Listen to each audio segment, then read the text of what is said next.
not very bright that way. Great. Okay. Good morning, technically. Andrew Collier, second year in industrial hygiene. We're going to talk about non-occupational exposure to silica dust, which title stood out to me at least because of my work over the summer for a mining company for in and around the state. And I did a lot of silica.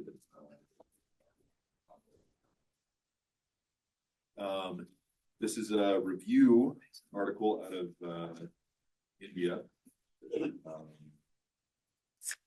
And kind of long and short of it, spoiler alert is that you should not go frolicking in sandstorms. Good pictures. Okay, so some background. Silica, its chemical structure there. Silica and two oxygens there. Silicon. It's ubiquitous in nature.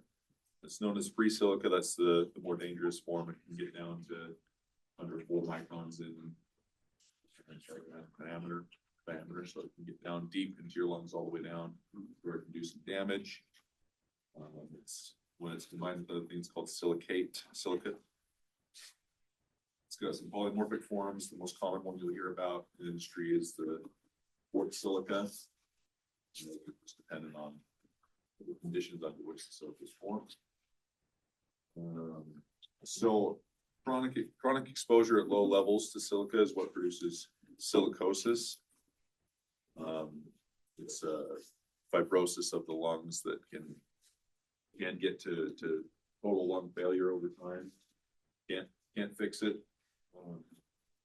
And manage symptoms and help victims live as long as possible. And there are several occupations that are susceptible or more exposed to silica, especially in mining and construction. It's a really hot topic in IH right now. A rule came down from MSHA in 2024 that got the standard from 100 micrograms down to 50. And my company had put together had side-by-side comparisons of it so that I could see every measurement how they were doing with the current standard and how they would do as soon as the standard was implemented, whether they would be overexposed according to the new rule or not. And I found several overexposures anyways to silica across the state. I'd say 2/3 to 3/4 of them would have been overexposed had the new standard been implemented.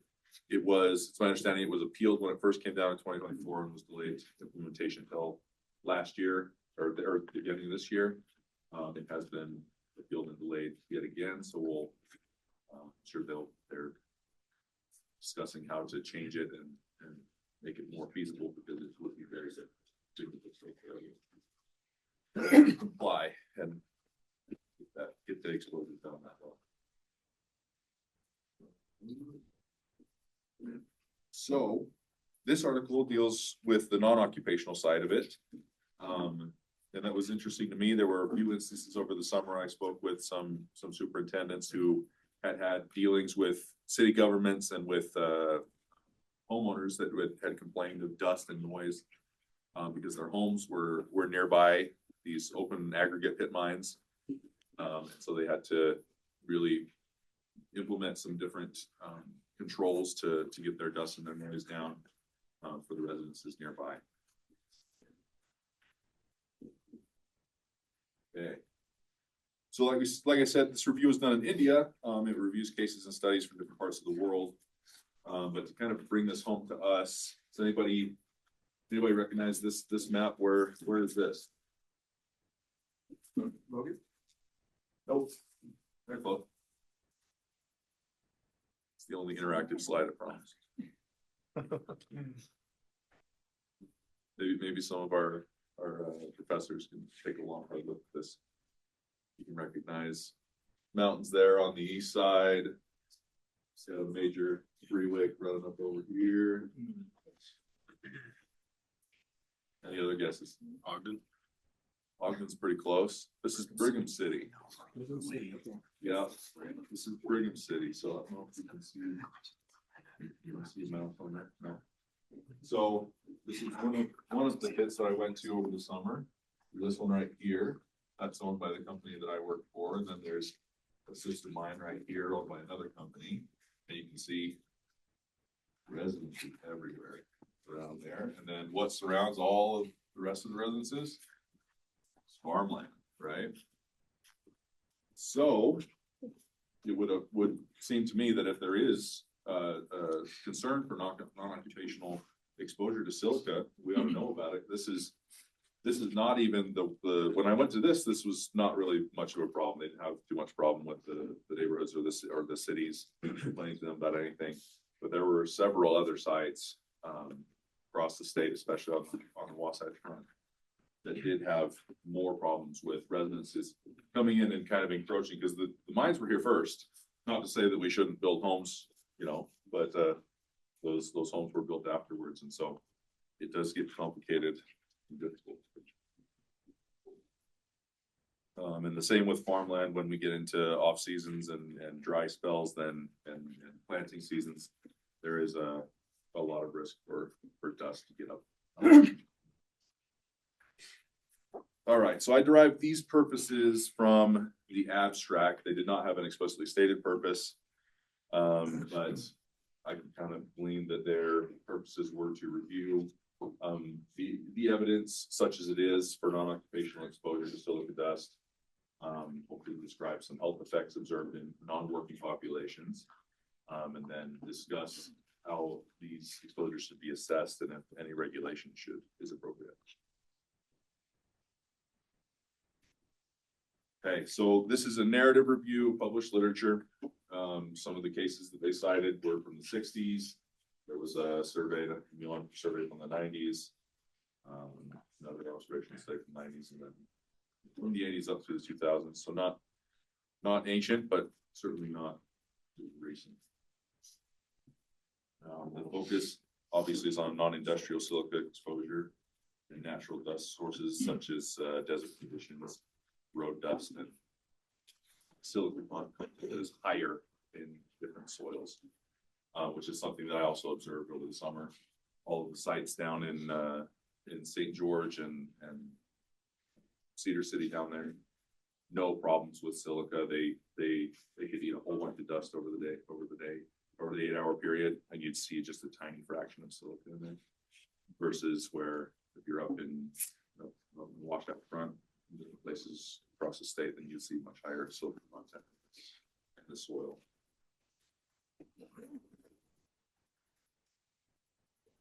So again, there are key exposure sources that they identified. Desert dust, which applies to us certainly. Sandstorms, they didn't provide a definition for sandstorms, and I'm not super familiar. I don't think that I've ever been present for a sandstorm, but I have experienced very dusty days in my home state. And certainly there are nearby farms all around the state. We're a very agricultural state. And then with examples of mines that I talked about. Stone cutting is a big thing, especially for home renovations and countertops and such. When you're putting those in and cutting those, you need to make sure that those are well ventilated. Then kind of the one that you wouldn't think about and maybe isn't as big of a risk, but certainly something to think about is domestic activities such as sweeping and dusting.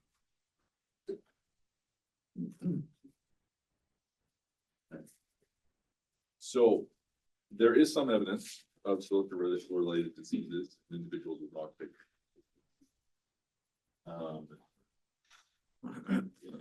That exposure can contribute to those reduced pulmonary functions and lung fibrosis.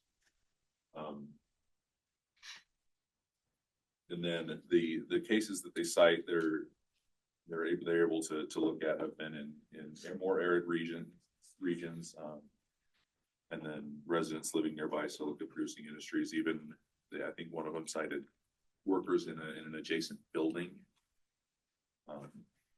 They had some exposure that but they did not also didn't classify that as occupational.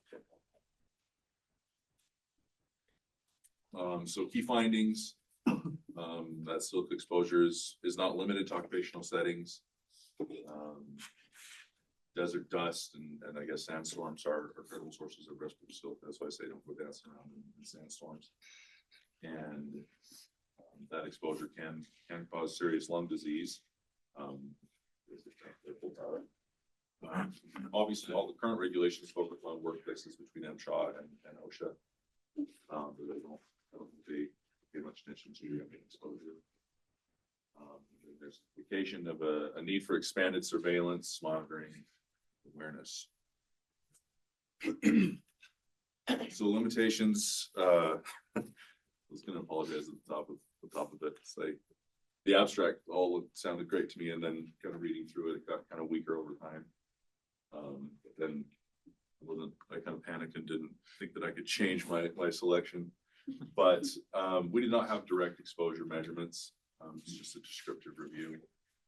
There's no personal sampling data for individuals. There's no accounting for undocumented occupational exposure. Could have been exposure at work that was just they don't think about it or didn't count, and they're just counting the non-occupational.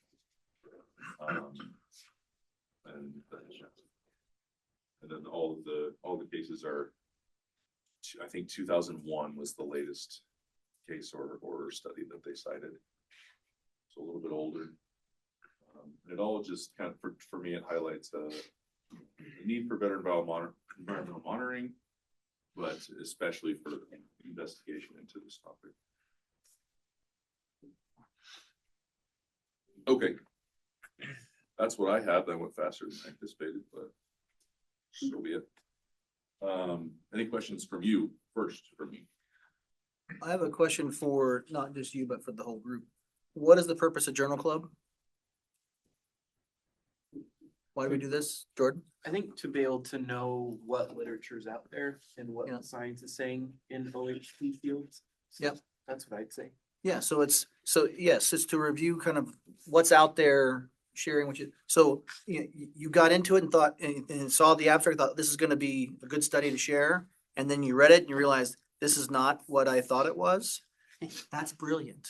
That's wonderful. That's exactly what Journal Club's all about, right? Because we want to see, yes, if everything could be a randomized controlled trial and we shared that, it would give everybody the wrong idea about what research is being done and what it looks like and how it is experienced and what people are writing and how it's getting published.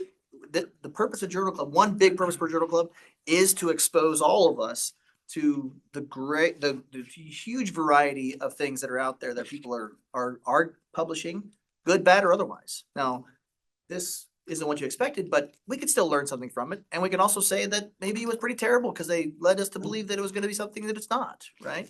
I think it can be both. So I just wanted to clarify that real quick. Thank you, Jordan, for helping me out there. Yeah, that's a good point. This is the second time that I guess I've been surprised that it's my own fault for not listening to the first one, but my hope certainly was that even though there's not too much hard goods inside of this, that this is just a good discussion that we can have about this topic, because it is interesting to me. For sure. After everything I did over the summer, it's on my mind. Yeah. Yep. A question. I grew up in Arizona, so I rode dirt bikes outside through sandstorms, haboobs that I guess you show a picture of. So, so what's the difference between natural stuff you're going to find out in the desert versus something you're going to get grinding silica? So I'm not totally sure on this, so if anybody knows, but my understanding is that when you're taking compacted materials and grinding them, then you're getting a higher concentration of silica from that grinding process. Okay. Than you will be from stuff that is settled and has been broken down for. And what is particle size between naturally occurring and grinding? Do you know? I don't know. That respirable particle is going to be under 4 microns. But that would be from grinding, right? Or would it be either way? Both, yeah. Because I'm just trying to get a handle. What is desert dust like? What is it? You know, what percentage might be silica? What percentage might be other bad things? So Yeah, that's a great question. And like I said, while I was down doing the Western Rock sites or the St. George sites down there, then the silica content in that St. George area was much lower than we had up in the Wasatch Front or Elko, Nevada. What's another hazard in St. George? Heat. When you're digging around in the dirt out there, what's a hazard? Snakes. No, have you heard the term downwinders? Uh-uh. Okay. All the nuclear or atomic explosions were done in Nevada and it all drifted Gotcha. down into St. George and there was a fund set up for people who were exposed to that. Little bit of trivia. John Wayne made a movie called The Conquerors. It was a horrible movie. Absolutely. He played the Chinese guy in Genghis Khan or something. Well, But it was filmed in St. George and the entire cast and crew came down with cancer. And they didn't film enough scenes in St. George, so they trucked a bunch of the red dirt from St. George into Hollywood and set up the sites there. And yeah, so they transported all the radioactive fluid out there, but there is a hazard there. And Yeah. strangely enough, I've started getting into some radiation stuff in some of my classes, so I figured I'd better learn more about it. So I bought a little Geiger counter, radiation meter. And when I got it, when you get a new hammer, the whole world's a nail, right? So I was driving around with it, measuring everything. And by the way, you're exposed to about 50% more here than you are at sea level. But I was driving down the road. We had to do a solutions visit. And I was driving by these dump trucks and all of a sudden the radiation go up as I approached them and then drop off as I went past them. fantastic. So be careful out there, there. And also, I was visiting a test lab and I asked them about radiation. Do you ever have to deal with radiation when you're doing toys and appliances? He said, no, but a lot of the recycled steel is radioactive because marginally, because it takes any steel they can find, melt it down, pour it, and voila, you have steel. So those are sources of radiation potentially. So independent of whether the small particulate matter is silica or not, it isn't good for you. Yes. So like PM 2.5 is associated with cardiovascular disease and diabetes. And right here in our area, there's increasing high quality research studies on particulate matter and dust arising from the Salt Lake playa. And there was an article this summer about increasing dust monitoring sites. So going from like 4 sites to 19 sites. So all of you industrial hygienists living here have plenty to measure in terms of community exposure. But community exposure affects everyone, but there are also workers who would be exposed more than typical community members, and not every part of the valley is affected the same way by the dust. So outdoor workers in West Valley and so on might be more exposed, and particular communities might be more exposed. Mm-hmm. Yeah, I live out in Tooele and Yeah. It's amazing the gusts, especially with the wind that we get up. Yeah, so the inversions here are serious public health issues, especially if they continue to, progress and get worse. Because it isn't just, your lungs might be affected, it's also other chronic diseases that can develop through exposures. Yeah, well, I mean, this is one of the questions that I had for the MDs does this affects things like asthma rates? Because we do have a higher rate of asthma in Utah nationally. So is silica something that normally gets like, I don't know a lot about it, But, is it something that normally gets filtered out when when air gets sucked in from the inside? Used in buildings, or is there no filters in that? Well, that's a fantastic question, and I certainly would hope so. I know that you certainly would if you had a HEPA system in your house, of course, but I think that's a good question. But I certainly regularly change the filters in my home. Any industrial hygienists? No? How much silica can HEPA get through an filtration, HVAC does that system? catch anything?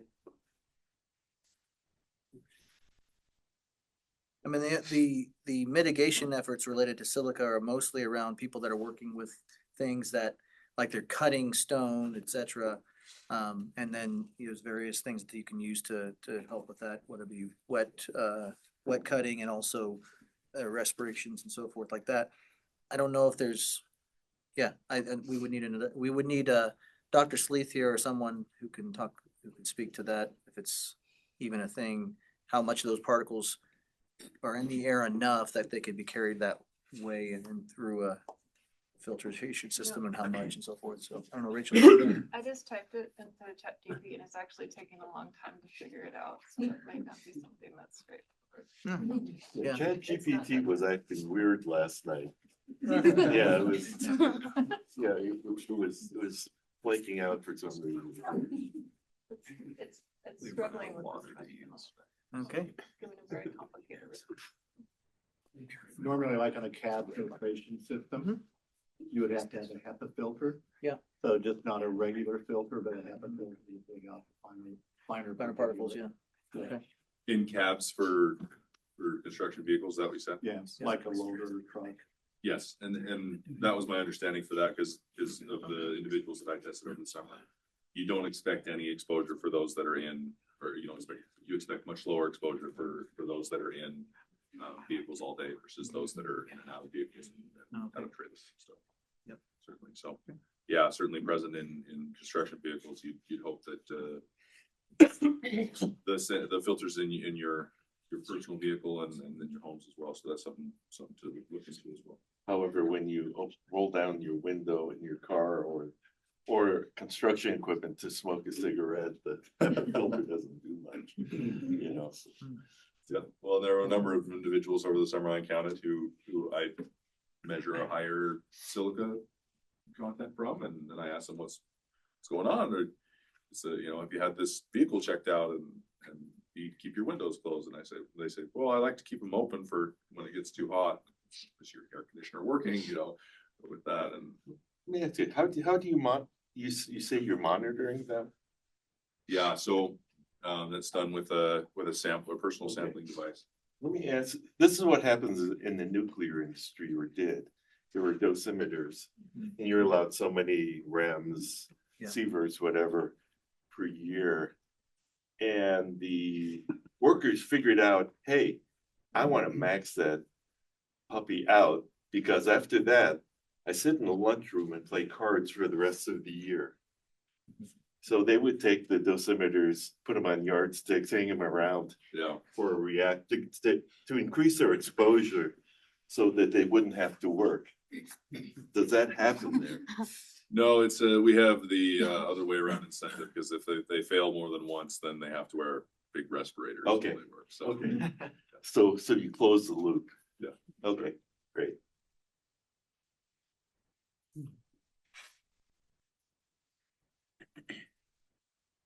What else?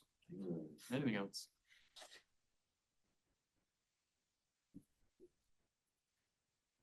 Andrew, anything else from you, or we?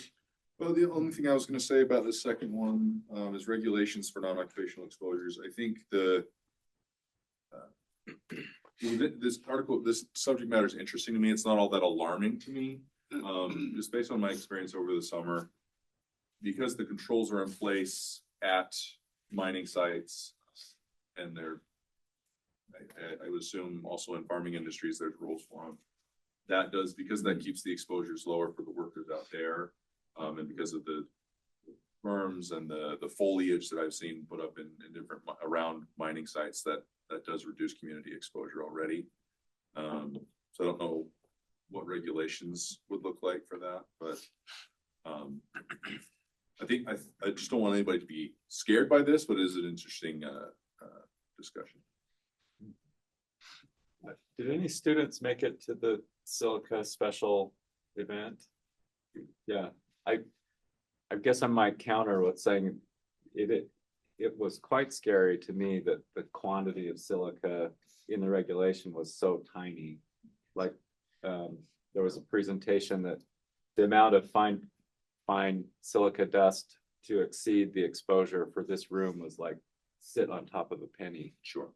So I think we don't really know how much of that dust out there is that really fine stuff that could lead to disease, but it is that chronic exposure. And in particular, the focus was on these artificial countertop with very, very high silica content and lots of like silica flour is what some of the folks were referring to it as.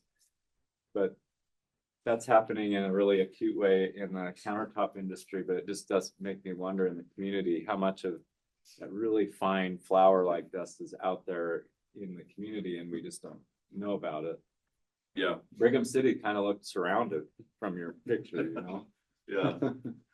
Yeah, well, and certainly, and that's, I think, why I highlighted from this article that arid regions such as ours need more attention. Than obviously you're not going to have exposures like this in places like California, outside of the or more wetter states.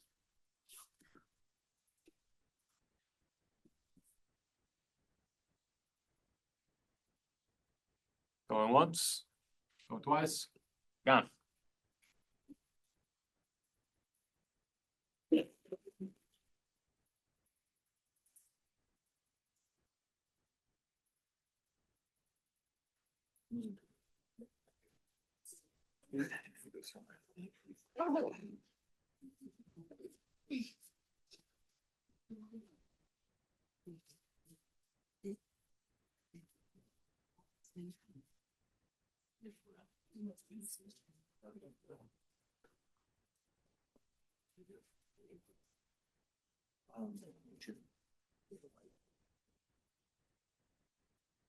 Good to go.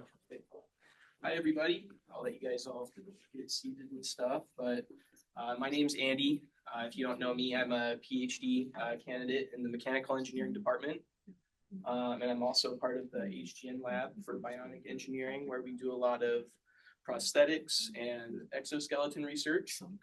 And I'm also part of the ergonomics and safety program here at the Rocky Mountain Center. And today I'm going to be presenting a balance study done by like analyzing perturbed walking in a gait lab. So overall, like, why did I choose this paper? I'd say it's because we do similar research in our lab here at the University of Utah. So for this paper come out of Georgia Tech, they do a lot of similar research that we do, looking at designing prosthetics and exoskeletons. But beyond that, the understanding biomechanically how people adapt when they wear these types of devices. So like the person on the right, we want to have a better understanding of how they're walking with their at-home lower limb passive prosthetic knee. So in this study that I'm going to be reviewing today, they did primarily with only healthy individuals, so non-amputee subjects. So I couldn't find any videos from this study, so I thought it'd be cool to show some of the research that we're kind of doing here at the University of Utah. So primarily, the main difference with what we're doing, obviously we're doing amputees, but we're doing waist pulls. So we're pulling them with like these kind of motorized winches that can detect certain parts in the gait cycle based on the force plates from the treadmill. So you can see on the left side here, we're able to pull them either left or right. So they're pulled towards their prosthesis side and they're able to recover really well with their prosthesis. You can see in the middle, we changed the magnitude. So we're pulling them harder. towards their prosthesis side, and they have to adjust their footing in a different type of manner. So they're actually placing their sound side foot behind their prosthesis in order to recover. And then on the far right, similar to the one on the left, we're pulling them towards their sound side so they're able to recover, seems pretty comfortably with their sound side limb. So kind of getting back to like the main motivation of why we're doing this research is humans are really robust when it comes to changes in the environment. Like we're really good at managing our balance when it comes to like walking on like these slippery rocks and stuff like that, so we don't fall.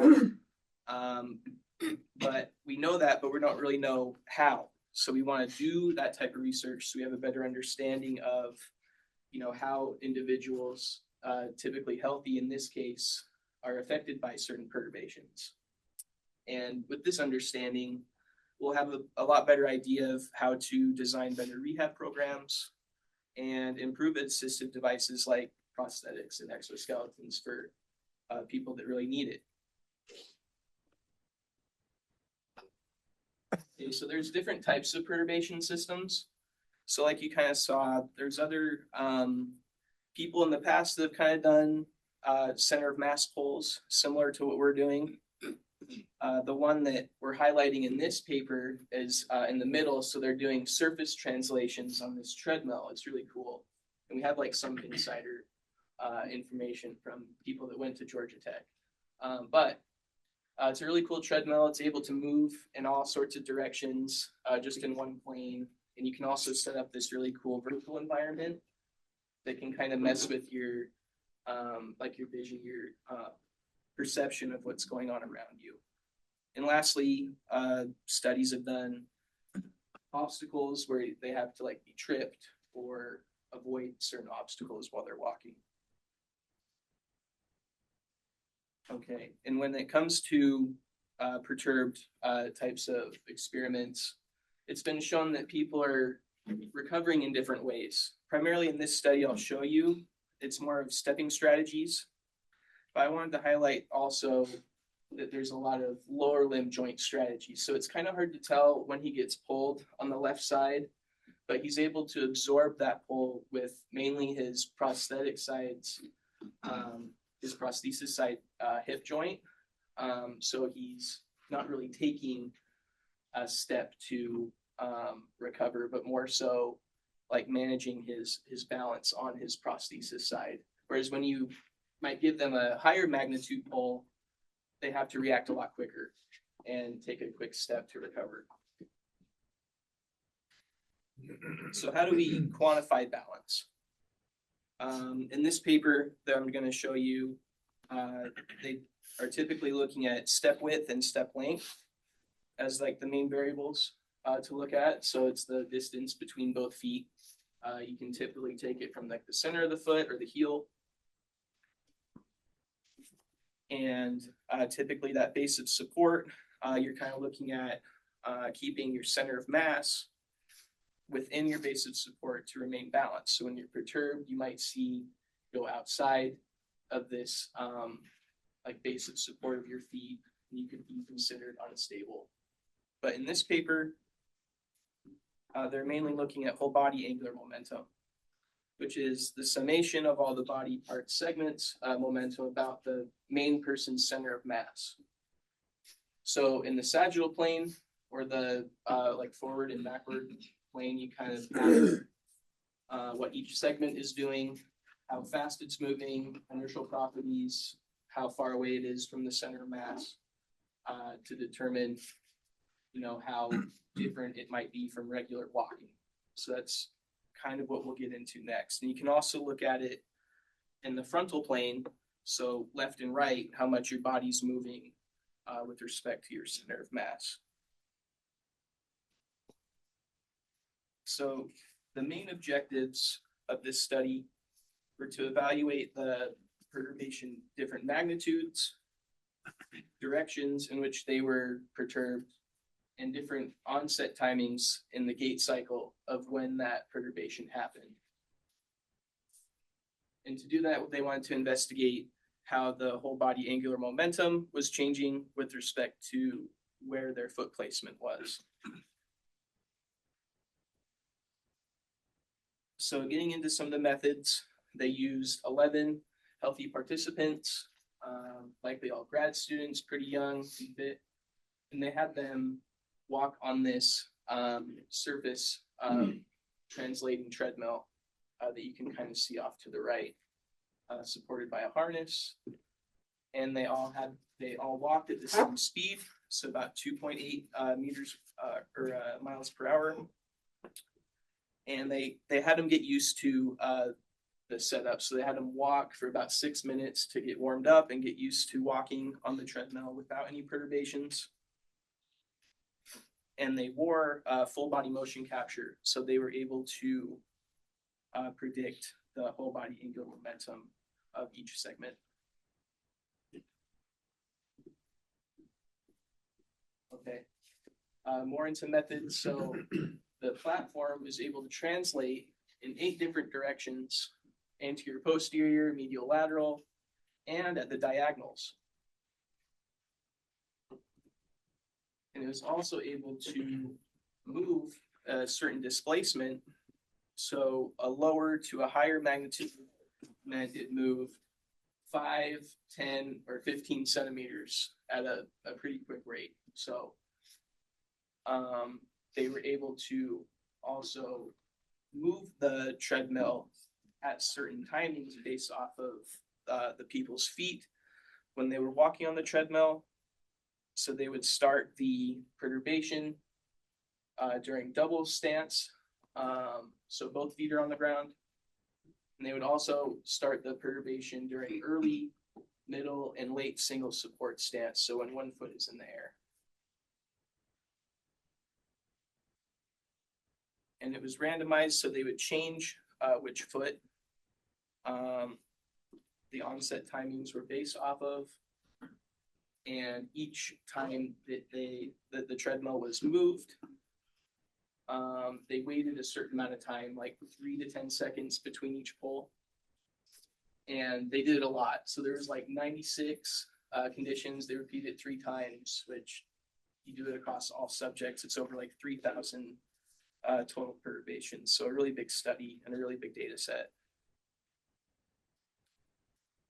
So getting back into whole body angular momentum and choosing their dependent variable that they wanted to compare against, they looked at the sagittal and frontal plane. So again, forward, backward, left and right, of how their whole body angular momentum was changing. And you can see in black, that was from like that 6 minutes of them walking, just getting used to walking on the treadmill at a steady state. So that's kind of their normal baseline. And when they're perturbed, you can see it increased in the sagittal plane. So they're moving further forward.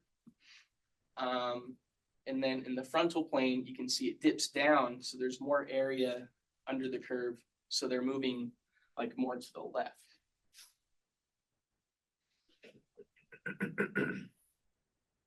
And like their main dependent variable is by taking the area under the curve or by integrating their whole body angular momentum, they're able to create this mapping. So you can kind of imagine all those black dots are all the combinations of both planes integrated values for steady state walking.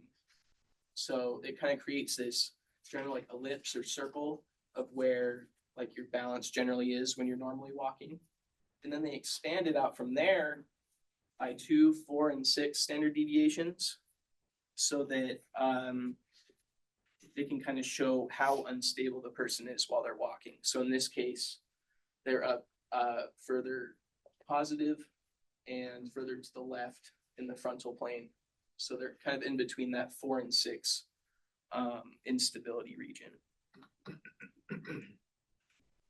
And you can imagine all the different combinations of this. There'd be a bunch of different dots in this sort of mapping in both planes. So it gets pretty complicated from there, but that's the general idea of how they calculated that variable.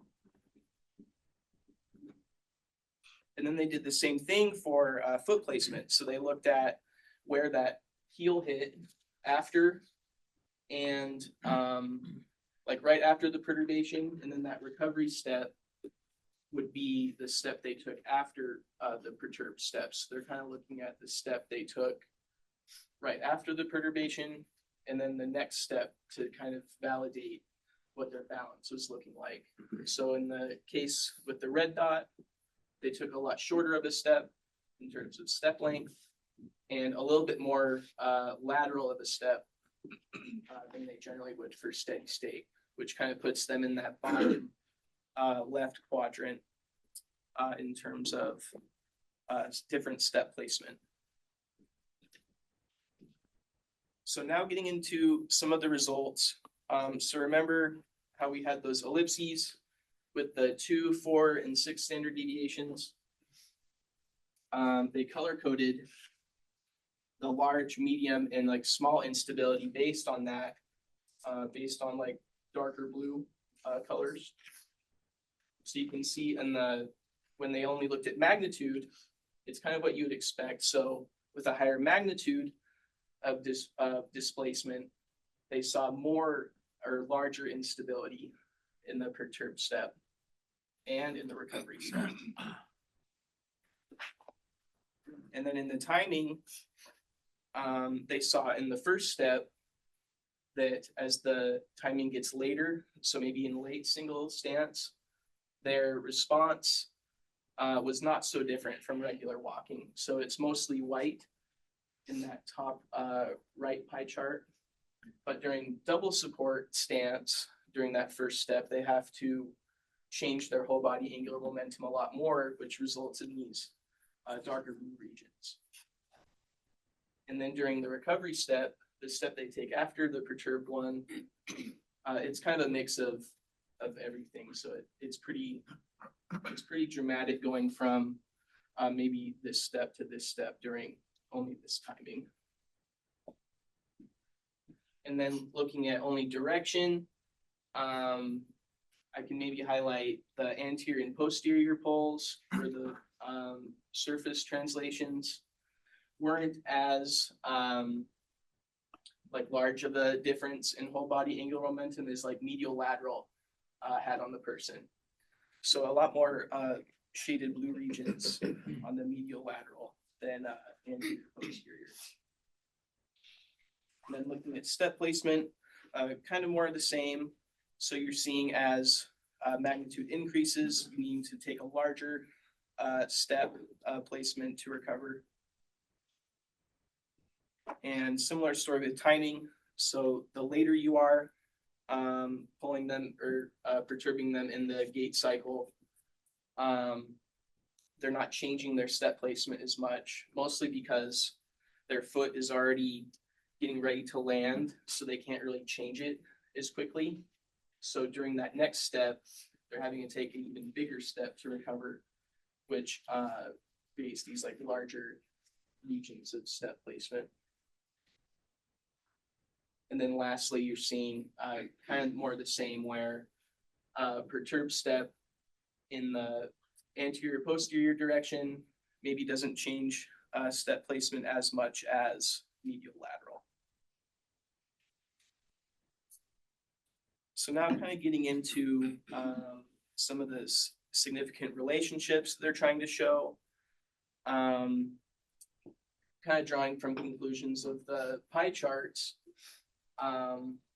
So as the timing moves later, the correlation between frontal plane, whole body angular momentum, and step width kind of goes down. It's harder to predict kind of what's happening there. But during double stance, you're able to predict that their step width is changing a lot more with their whole body angular momentum. And then during the recovery step, it's kind of the opposite. So as timing moves later, the correlation strength grows. So you're able to see in that late single stance gait timing, we're better able to kind of predict where their angular momentum and step placement are going to go. But not as much can really be said in the sagittal plane, so in the anterior posterior direction, it was harder to kind of predict where their step length and whole body angular momentum were going for both the perturbed and recovery steps. They were a lot more variable and less significant relationships. So before the conclusion, I wanted to show what I did for the AI section. So I wanted to see, well, what kind of real world instances might replicate these kinds of surface translations. So you can think of being like on a bus or a train. You're on a boat that's moving a lot and you have to balance. Sliding on ice might be really bad. Or on a skateboard or skiing, or in industrial and occupational settings. Hopefully you're hooked up to some sort of like support system. But in conclusion, this study found that larger whole body angular momentum deviations meant larger step placement changes, and they had a strong relationship between the two, and that step placement was one of the primary restoring balance after perturbation, at least in this study. And that's all I have for you guys. So I'd like to open up to discussion.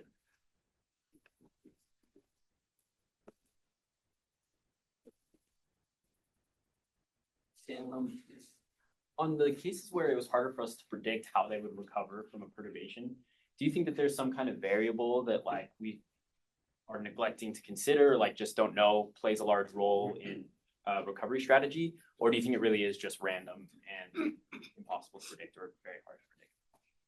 Well, we kind of saw it was easier to predict in like the medial lateral directions than it was in like front to back. And that could just be variable in the people that were maybe in the study. It could be dependent on like the type of perturbation that was happening. I don't know. What do you think? I'm not too sure. I think there is some randomness, but I would also believe that with like enough data or testing that there's some kind of like, oh, okay, like this specific perturbation or something like you're saying, like, yeah, what kind of perturbation or where exactly their center of mass is within their base of support or something, like dictates like that there's a stronger relationship or a stronger predictability of their recovery strategy if we give it some more variables that we just haven't looked at yet. Yeah, I mean, they had thousands of data points, so you think that you could get some like good correlation, which I think they did. So I think it was a pretty strong study for that. So there's potential more areas to improve, I guess, in those areas. Yeah, Kai. How do you think that this analysis would change if you're working with maybe an older population of adults? This was all young, healthy adults, or even amputees. I know you started analyzing a lot of your data on amputees. So how do you see maybe these predictions or these recovery strategies changing when you have more of a mobility impairment? Yeah, that's a good question. I'd say like for older populations, you might see them walk wider. Mhm.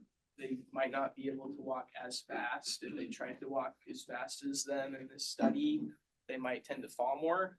I don't think any participants in this study fell. But that's kind of the point of doing this kind of research, is you kind of want to push the bounds on this kind of stuff. And that's kind of where we're going in our lab with looking at amputees, and we're seeing a lot more falls in them. They're not really falling, but they're like holding onto the handrail or something like that to catch themselves. But you're seeing a lot more asymmetry with amputees. So their whole body angular momentum in this study, they considered left to right foot and right to left foot trajectories the same. Right. But in our case, an amputee's whole body angular momentum is different if they're on their prosthesis side or their sound side. Makes sense. So you can kind of predict that like the recovery strategies are going to be asymmetric or more difficult based on which side they're on. Makes sense.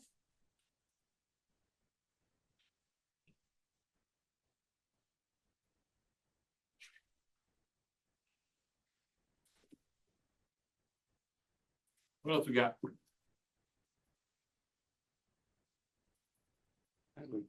Curiosity, I've always wondered, I know there are groups that study balance and fall risk, but I'm thinking of older adults and older workers.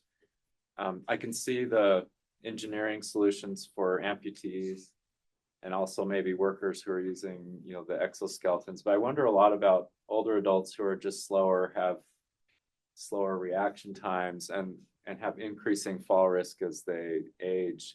If you're aware of anything in the literature about engineering solutions that could be wearable for older adults.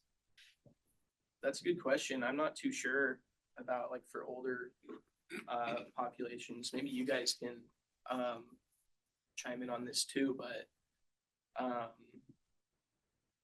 it's also difficult and maybe older populations don't want to wear something like that because it's just extra in their life. You know what I mean? Yeah, I So I mean, don't know what you other do. than fitness oriented interventions, which are very high effort, Yeah, I struggle to think of ways where you could really reduce fall risk other than, you know, housekeeping in the house yeah. or at the work site and Yeah. fitness related. But anyway, I just thought I'd ask because I'm not aware of anything that seems doable for This isn't that like population. fall prevention, but as far as safety, I've seen like wearable airbag things. They're like, you know, they use a lot in motorcycle safety gear, but also for old people falling. They're like wrist cuffs or whatever that when they Really? detect like a large enough off balance. Wow. An airbag. There you go. I'm glad I asked. Never heard if they're necessary. I don't think they made it past like research stage, but Yeah. I've seen videos of. No, they're for sale. I know that there's a group in Italy that's working on hip exoskeletons for older adults. Mhm. But I think they have a bit of an advantage because Italian older adults are generally a lot more fit than American older What do you adults. say? Colloquially And from the and- advisor of that And lab. based on retirement traditions too, they're also younger Yes. when they're considered older. He kind of described that the older adults You in just called this everyone fat. the older adults in this study supposedly walked faster than the grad students who were supposed to be keeping up with them. So that's just what I heard from Yeah. through the grapevine. But Okay, well, I'll keep my eye out for they're out wearable there. airbags. You have a question? Oh no, I was just gonna add, like, my grandma is a fall risk, and so she like goes to a balance clinic and everything, and she has like a little ear prosthesis because she has like inner ear problems, and like in her house they like put stuff up so that if she like falls, she doesn't like hit her head on the counter and stuff like that. So it's not really like wearable, but it's just like Layers of safety. yeah. You have like walkers and canes and stuff like that. Like my grandma has probably a fall risk too. And she has no idea how to use this walker. Like she's like, using the wrong side of it and trying to grab like the counters and stuff. It's In, probably I more of a mean, fall risk, in but- workplaces, older workers are concerned because there is, if they are injured, that's likely that the injury is more severe for the same incident. And there is increased risk for older worker fatalities and transportation incidents. So it is an interesting area of workplace safety. I do want to say before Journal Club ends, kudos to the paper for their visualizations. Oh yeah. That was really a strong set of multi-dimensional, complex ways to visualize the data. It was pretty cool. Yeah, we're getting a lot of our ideas for like our research from like this paper. So yeah, they did a really good job. And you did a nice job with the PowerPoint too, Yeah. presenting. Yeah, the explaining the transitions So and you stuff. can It's a read them lot. better, yeah. Yeah. You have something? Kind of back to fall risk people and like say we go forward a few years and we have exoskeletons that are wearable and convenient and they're able to like predict the fall or like detect the fall and then place this person's foot in a way that it recovers them.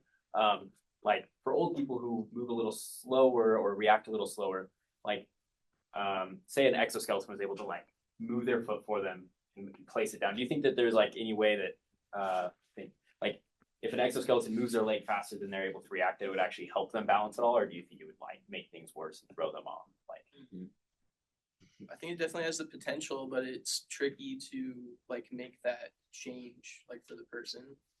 That's almost like giving up your autonomy, like to the device, which is like a give and take in this field. So like we're doing research with our hip exoskeleton, right? And we're seeing, well, you can apply this abduction torque to like make their base of support wider. So like in theory, that should make their margin of stability bigger to improve their balance. But that's changing their gait in a way that they might not like. So there's a lot of give and take, and knowing when to apply that certain assistance is still unknown, but we're getting closer. When? Not that I have firsthand experience using this specific treadmill while wearing an exoskeleton that was trying to catch me as I was being perturbed. Totally not. It was really weird. Like it felt really, really weird. And there were some perturbations where it felt like it was helping me. And there were others where I was actively fighting against it because I was like, this is annoying, or it isn't moving fast enough. Or I'm trying to move my leg over here and it wants me to move my leg over there, and we're getting into an argument mid me trying to catch myself. So there's definitely work to be done, but it was very interesting. So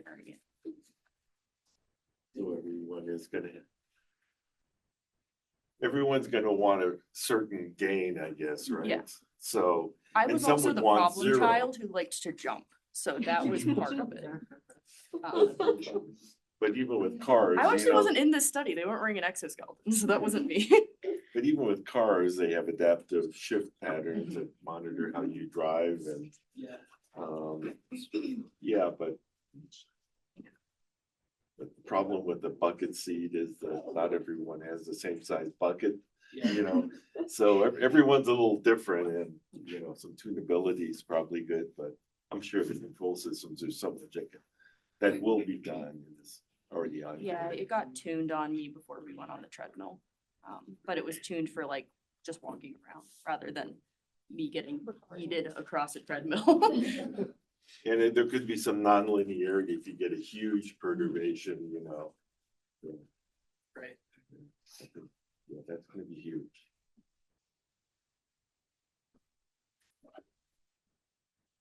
Anything else? Awesome. All right, we'll be back next week, everyone.